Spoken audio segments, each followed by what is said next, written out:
Hello students, आज हम पढ़ेंगे class 7 civics chapter on equality, chapter number 1।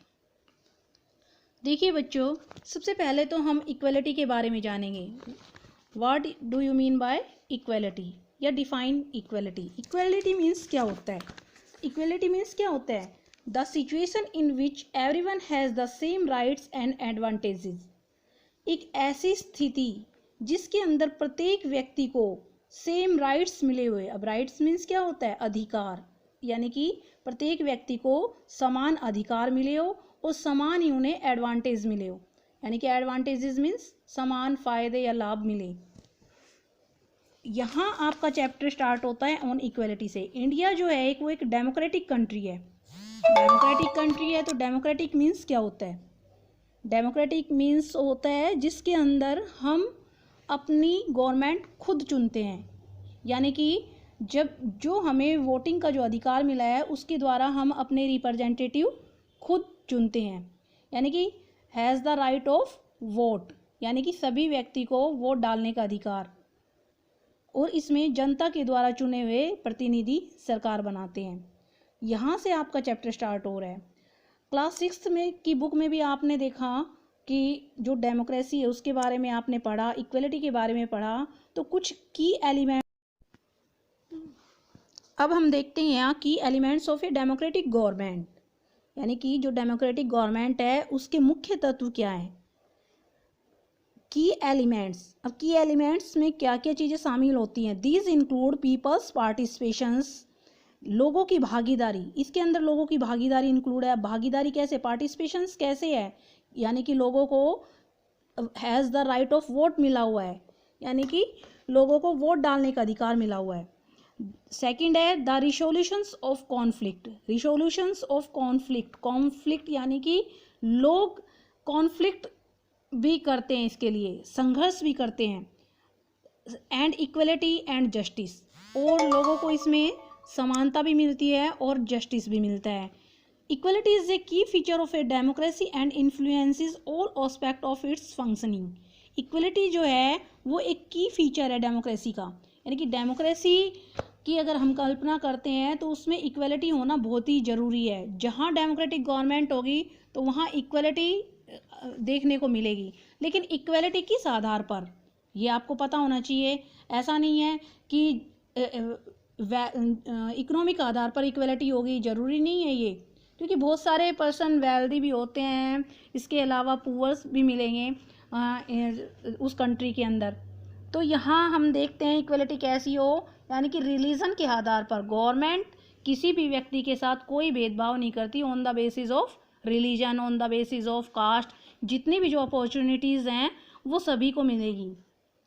अब यहाँ पर हम देखेंगे कि जो इस चैप्टर में हम पढ़ेंगे इक्वलिटी के बारे में, व्हाट इज इट इज़ और why is it is important in a democracy, कि क्यों इम्पोर्टेंट है डेमोक्रेसी के अंदर।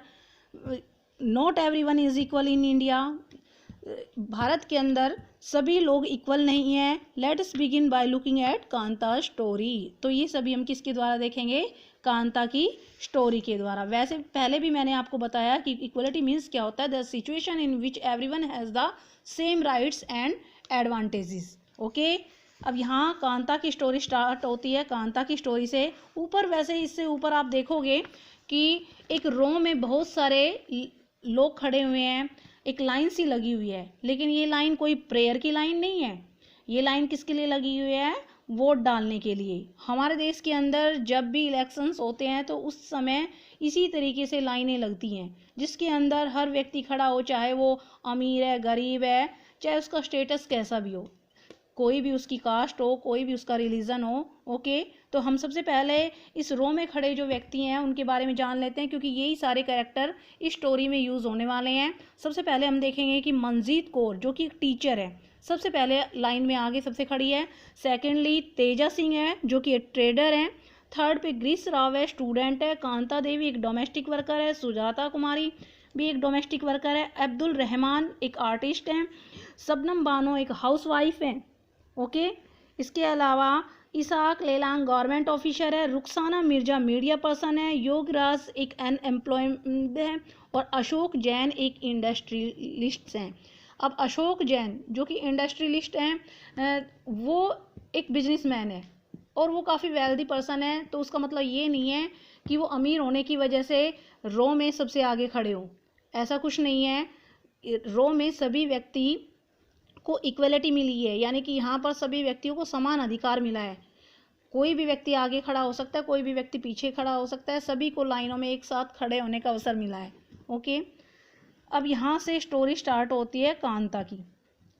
On election day Kanta and her friend Sujata were watching to cast their vote, sorry waiting. Election का दिन था, कांता और उसकी फ्रेंड सुजाता वेट कर रहे थे to cast their vote, vote डालने के लिए। अब यहाँ से स्टोरी स्टार्ट हुआ है। Isn't good Suja that we call all what has equal citizens of our country. Kanta यह कहती है कि सुजा, यानी कि वो सुजाता अपनी फ्रेंड जो सुजाता है उससे बात कर रही है, कह रही है सुजाता क्या ये अच्छा नहीं है कि वोट डालने के लिए प्रत्येक व्यक्ति को हमारे देश के अंदर सेम अधिकार मिले हैं, सभी को सेम अधिकार मिले हैं वोट डालने का। इवन जैन साहब is standing in the line with us, यहाँ तक कि जो जैन साहब है वो भी हमारे साथ इस लाइन में खड़े हुए हैं। यानी क्योंकि जैन साहब जो हैं वो काफ़ी रिच पर्सन है और रिच होने की वजह से ऐसा नहीं है कि उन्हें रो में सबसे आगे खड़ा कर दिया जाएगा, सबसे पहले वोटिंग उसी की होगी, ऐसा कुछ नहीं है। यानी कि उसे भी हमारी तरह लाइन में खड़ा होना पड़ रहा है। सुजाता बोलती है yes. Go on Kanta, it's your turn now. जाओ कांता, अब तुम्हारी बारी है। I will vote for the candidate who has promised to bring pipe water to our area. अब कांता की बारी आती है तो कांता ये बात कहती है कि मैं उसी व्यक्ति को वोट दूंगी जो हमारे एरिया के अंदर पाइप वाटर लाने का प्रॉमिस करेगा। इट मीन्स क्या है, यानी कि उनका जो एरिया है वहाँ पर पानी की प्रॉब्लम है और पानी की प्रॉब्लम है तो पानी की प्रॉब्लम जो भी व्यक्ति सोल्व करेगा या वेलफेयर के लिए जो भी काम करेगा लोगों की भलाई के लिए, तो वोट जो कांता है वो उसी को देगी। Afterwards we shall see you later Kanta. Yes namaste sahab. अब देखो यहाँ पर जो कांता है वो देखती है कि जैन साहब जो है वो उन्हें मिल रहे हैं तो उसको बोलती है yes namaste sahab. Gudiya has been running fever and I have to take her to the hospital, but I will have to finish the work at साहब्स house। गुड़िया अब कौन है? कांता की लड़की का नाम है गुड़िया और उसे बहुत तेज बुखार है।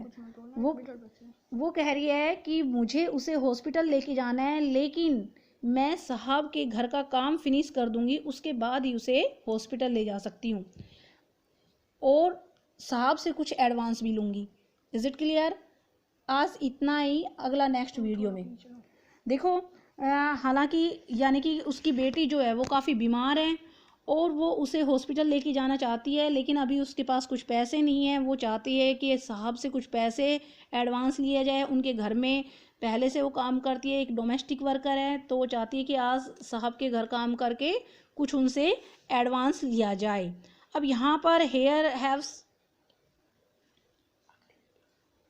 आगे हम नेक्स्ट जो पार्ट है इसका नेक्स्ट वीडियो में करेंगे।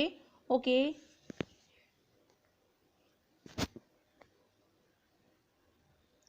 Okay students.